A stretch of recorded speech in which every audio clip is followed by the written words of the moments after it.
पुण्य तो प्राप्त करतो आहे. तर 100 देवलोक म्हणजे काय?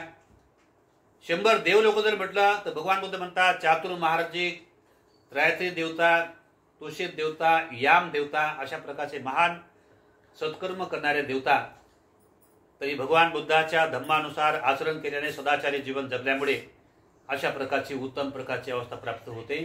म्हणून ज्यांचं आयुष्य फार मोठं असते, फार मोठं किमतीवान असते आणि म्हणून हे फार मोठं महत्त्वपूर्ण असते. म्हणून दानाचं महत्त्व, भोजन दानाचं महत्त्व फार मोठं महत्त्वाचं असते. म्हणून ज्या लोकांमध्ये अशा प्रकारचं कर्म जेव्हा जागत असते आणि म्हणून जे अशा प्रकारचं श्रद्धायुक्त चेतनेने कर्म तो पेरणी करत असतो, धम्मरूपी कुशल कर्माची पेरणी करत असतो, तर तेव्हा त्यांना सत्कर्माचा लाभ होऊन त्यांना परम पवित्र अवस्था प्राप्त होते. म्हणून बौद्ध भिक्षू तहा भगवान बुद्ध म्हणतात की सुपटीपन्नो भगवतो सावक संगो, भगवान बुद्धाचा भिक्खू संघ भिक्षू तो सरळ मार्गाने चालतो. यापटी उजपटीपन्न भगवतो सावक संघ, भगवान बुद्धाचा भिक्खू संघ हा उज्ज्वल मार्गाने चालतो. यापटीपन्न भगवतो सावक संघ, भगवान बुद्धाचा भिक्खू संघ हा न्याय मार्गाने चालतो.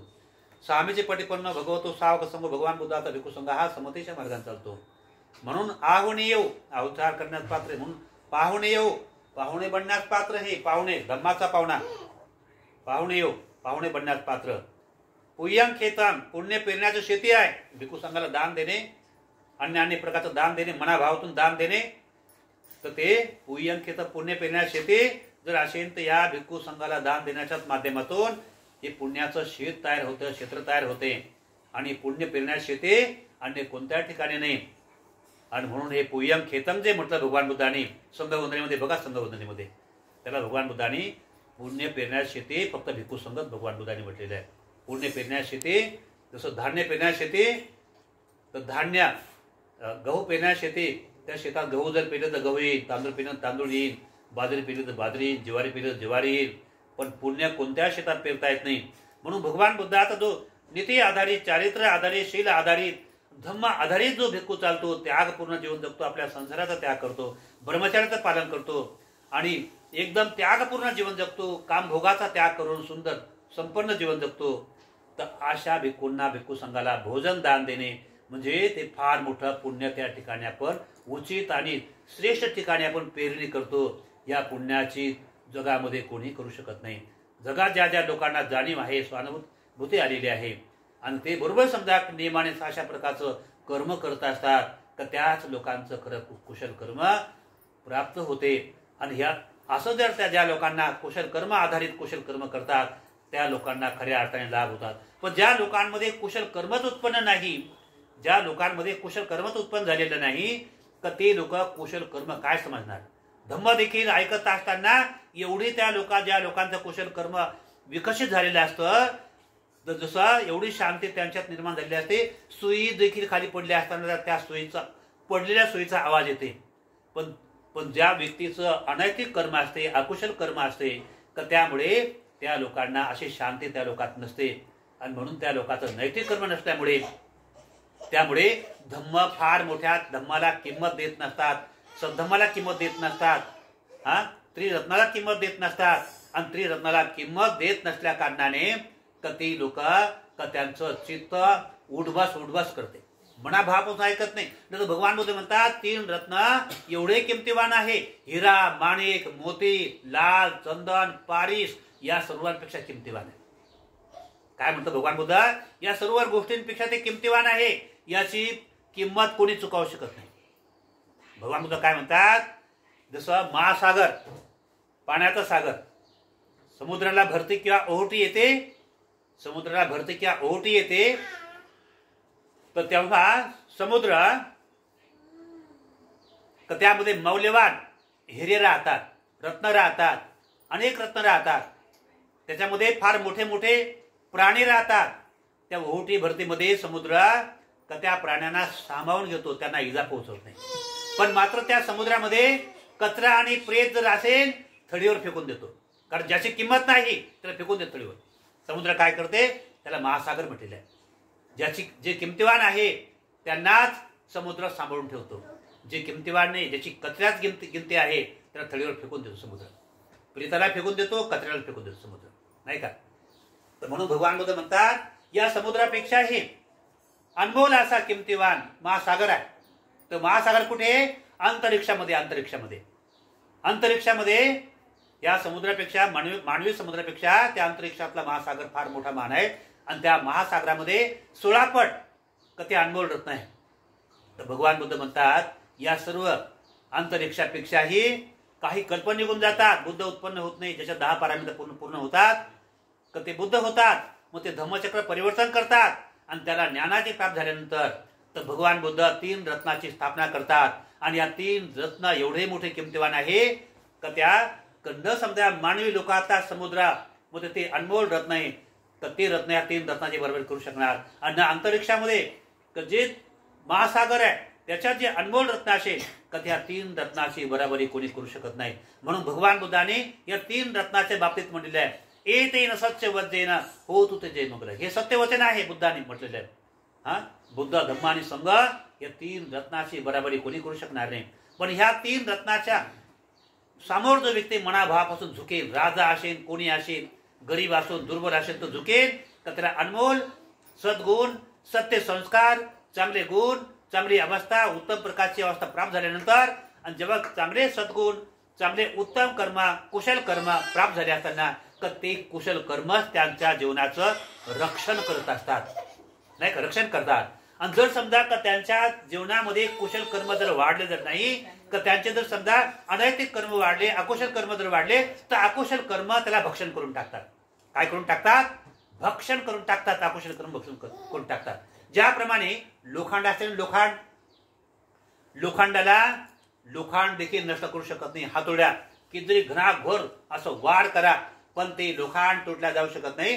पण लोखंडाला त्याच्यापासूनच निर्माण होणार त्याचा तो जंग त्याला खाऊन टाकते, नष्ट करून टाकते. अशाच प्रकारे मनुष्याला त्याला कोणी नष्ट नाही करू शकत.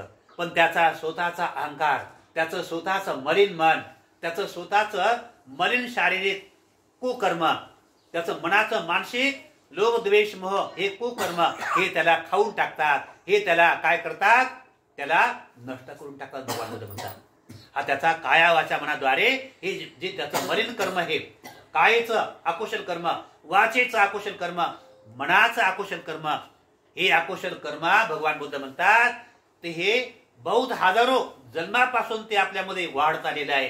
ती याला खतम करा, याला कमी करण्यासाठी भगवान बुद्ध म्हणतात अनैतिक कर्म हे अनैतिक कर्म लाभदायक नाही, तुमच्यासाठी नाही, अलाभदायक आहे. हा लाभदायक आहे, लाभदायक नाही. आणि म्हणून हे लाभदायक बनले पाहिजे. म्हणून या अकुशल कर्मांना खतम करून टाकण्यासाठी नैतिक कर्म करा आणि नैतिक विधी करा. ही नैतिक विधी करता असताना, बौद्ध भिक्खूंना बोलवलं असताना, धम्म ऐकत असताना मधामध्ये कोणतंही काम, अनैतिक काम सोडून द्या. सगळं अनैतिक काम. मुलाचा लाड करणे देखील अनैतिक काम आहे, नाही का. मुलाचा लाड करणे देखील अनैतिक काम आहे. धम्मापेक्षा महान नाही कोणी वगैरे, लक्षात ठेवा. लाड करणे, हे गौरव करणे हे अनैतिक काम आहे. हे नैतिक काम नाही होऊ शकत, नाही का. लाड करणे, तू फार चांगला वगैरे, चुंबा घेणे, बायकोचा चुंबा घेणे, काय निर्माण होते? तृष्णा निर्माण होते. आणि असा चुंबा घेतल्यामुळे मनुष्य उत्तेजित होतो, तर काम विकाराचा शिकार होतो कोणी. हे अकुशल कर्म भगवान बुद्ध म्हणतात. जेव्हा व्यक्ती मरतो, जेव्हा व्यक्ती मरण जेव्हा पावतो, जेव्हा रडू लागतो, त्या भगवान बुद्ध काय म्हणतात? रडणे नाही, रडणे म्हणजे हसणे होते. भगवान बुद्ध म्हणतात रडणे म्हणजे हसणे होते आणि हसणे म्हणजे रडणे होते, नाही का. रडणे म्हणजे हसणे. म्हणून बौद्ध राष्ट्रामध्ये भगवान बुद्धाच्या काळामध्ये जो व्यक्ती मरण पावला असताना रडू नये, रडल्याद्वारे समजा काही आसक्ती निर्माण होते आणि ती आसक्ती त्याच्या जीवनामध्ये भयंकर दुःख निर्माण करते. म्हणून नैतिक कर्म करा. त्या दिवशी समजा भिक्खू संघाला भोजन दान देणे म्हणजे नैतिक कर्म, अर्थपुरस्कार दान देणे, भिक्खू संघाला चिवर दान देणे, तर हे नैतिक कर्म, कुशल कर्म. एकाग्र मनाने जर समजा धम्म ऐकत असताना जर समजा त्या मुलाला असं करू लागलं वगैरे, बाय बाय टाटा वगैरे, मनाची एकाग्रता राहील, कुशल कर्म राहतील, धम्म वाढेल त्यामध्ये वगैरे, हे अनैतिक कर्म आहे. मग असे अनैतिक कर्म तर तुम्ही रोजच करतात. मुलाचा लाड करणे, बायकोचा लाड करणे, चुंबा घेणे, अनैतिक कर्म करणे, हे रोजच आपले काम आहे वगैरे. पण धम्म ज्या टाइमला ऐकत असताना तर बिलकुल भगवान बुद्धाकडे पाहणे. भिक्षू काय सांगतो, जो अनमोल रत्न ते ऐकणे आणि बिलकुल एकाग्र मनाने आणि बिलकुल एकाग्र मनाने, केवळ मनाला एकाग्र करणे, केवळ मनाला एकाग्र करणे. मनाला एकाग्र जर समजा ठेवून जर समजा धम्म जर ऐकत राहाल तर तुम्हाला कळेल तर धम्मा हा हिऱ्या माणिक मोत्यापेक्षा किती किमतीवान आहे. पण त्याला काय धम्माला किंमतच देत जर नसाल तुम्ही तर काय तुम्हाला धम्माची किंमत कळणार आहे? हा, काहीच नाही. चित देवळात, देव देवळात, चित खेळरामध्ये कोणती उंच अवस्था प्राप्त होणार आहे? हा, काही अवस्था निर्माण होणार नाही. म्हणून समजा की अनैतिक कर्म असल्यामुळे तर भिक्खू 12च्या आतमध्ये येतो तर भिक्खूला भोजनदान दिलं पाहिजे. हे नैतिक कर्म समजता का तुम्हाला? नाही समजू शकतो. फक्त मुलाचं लाड करणे, बायकोचं लाड करणे, बायकोचा तुंबा घेणे, पोरीचा तुंबा घेणे हे अनैतिक कर्म. हे अनैतिक कर्म आकुशल कर्म म्हटलंय. हे तर मरेपर्यंत करायचं आहे भगवान बुद्ध म्हणतात. पण केवळ समजा का ज्या दिवशी काही क्षणासाठी आम्ही परित्राण पाठाचं आयोजन केलेलं आहे तेवढ्या वेळासाठी स्थिर बसा. तेवढे हे तर मरेपर्यंत करणेच करणे आहे. पण कमीत कमी समजा 1 तास, अर्धा तास, पाऊण तास समजा आम्ही धम्मानुसार परिधान करून तेवढे वेळ तुम्ही काहीतरी थोडंसं शांत बसा. तेवढं वेळ तुम्ही बसू शकत नाही म्हणजे किती अनैतिक झाली तर तेव्हा हा भगवान बुद्धाचा पवित्र सद्धम्म आहे. या सद्धम्माच्या मार्गाने ते राजे महाराजे भगवान बुद्धाच्या काळामध्ये ते अनैतिक धारी होते. आणि जेव्हा त्या नैतिक कर्माचा प्रभाव पडल्यानंतर राजा महाराजा तेवढ्या त्यांच्या राण्या राहायच्या ते शांत मनाने बसायचे. एवढे शांतता ते धारण ठेवत होते. कोणी आपसात खोकलं जरी केला ते आपसात म्हणायचे हे आयुष्यमान खोकलू नको. कारण भगवान बुद्धाचा भिक्खू संघाचा हा एक अनमोल शब्द पवित्र शब्द आहे. त्या शब्दापासून मला विसरून जाईल, मी वंचित होईल. म्हणून किंमत दिल्यानंतर तर आपण समजा त्याला लक्षपूर्वक ऐकतो आणि श्रद्धापूर्वक ऐकतो. आणि श्रद्धापूर्वक जर समजा धम्म जर ऐकला तर श्रद्धापूर्वक आपण भिक्खूचं अष्टपरिष्कार दान देण्यासाठी लक्षपूर्वक आपण करू शकतो. नाही का? लक्षपूर्वक दान देऊ शकतो, लक्षपूर्वक भोजन दान देऊ शकतो, लक्षपूर्वक आपण वंदन करू शकतो आणि हार गोष्टीला आपण इंटरेस्ट घेऊ शकतो वगैरे. पण त्याच्या जर समजा परिपूर्ण अनैतिक जर कर्माचं आचरण जर असेल तर कशाचा सत्कार गौरव करता? अनैतिक मार्गाचाच गौरव करता असं होत आहे. म्हणून भगवान बुद्धाचा धम्म पवित्र धम्म आहे.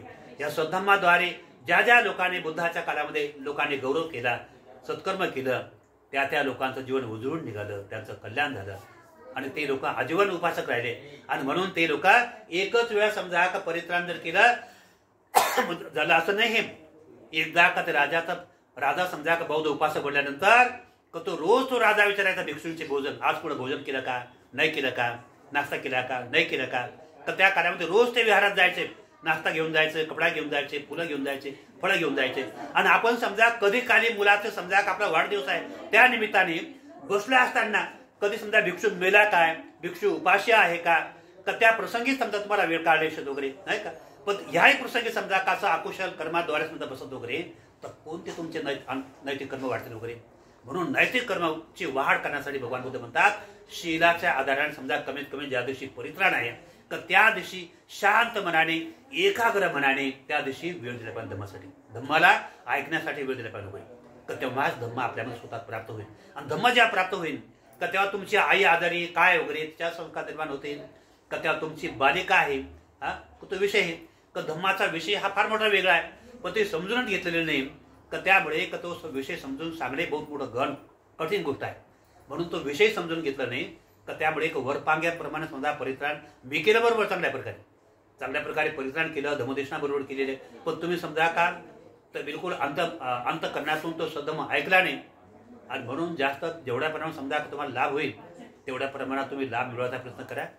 तर धम्माद्वारे अनेक जीवांचं मानवजातीचं मंगल कल्याण होत गेलं. त्याच प्रकारे तुमचं सर्वांचं मंगल हो, कल्याण हो ही मंगल कामना व्यक्त करून या धम्मदेशनेद्वारे आपलं मंगल सर्वांचं मंगल हो. आपली मुलगी हिचं काय नाव आहे? स्वरा सोरा स्वरा सोरा स्वरा सोरा स्व सोराच स्व स्व सोरा हा सोरा सोरा स्वप्ने राऊत या मुलीचा आजचा वाढदिवस किती वर्ष झाले? 10 वर्ष कंप्लीट झालेले. आता ते 11वं लागलेलं आहे. या निमित्ताने आजचं एक खरं परित्राण झालेलं आहे. का तेव्हा तिचं सत्कर्म वाढो, तिचं कुशल कर्म वाढो आणि तिचं जीवन पूर्ण मंगलमय हो ही मंगल कामना व्यक्त करून आजच्या प्रसंगी धम्मदेशना देऊ आणि परित्राण देखील समाप्त झालं असं मी जाहीर करतो. मनातींदा साधू साधू ठीक आहे. दुःख पत्ताचणी दुःखा भय पत्ताच निभया सुख पत्ताचणी सुखा होंतु सबे पिपाणिनु एतावताच अम्मेहि संभतां पुय्यं संपदं सब्बे दिवानुमोदन्तु सब संपत्ति सिद्धियां दानं ददन्तु सदाये शीलं रक्षन्तु सर्वदा भावना भीरता हुन्तु गच्छन्तु देवता गतां सबे बुधा बलपत्तापच काणन्त यंवरम् अरहन्तानन्त तेजेन रक्षं वन्दामि स्ववसो आकाशटात भूमट्टा देवानागा महिन्दिका पुय्यं तं अनुमोदित्वा चिरं रक्षन्तु शासनम् आकाशटात भूमट्टा देवानागा महिन्दिका पुय्यं तं अनुमोदित्वा चिरं रक्षन्तु त्वां परन्ति सबीतियो विभजन्तु सबरोगो विनाशतु माते भवन्तन्तरायो सुखे देगायको भवम् अभिवादनं शीलस्वानिचं वड्डापतायिनो चत्वारो धम्मा वर्धन्ति आयुवनो सुखां बलन्ति म्हणा साधू साधू वंदन करा तीनदा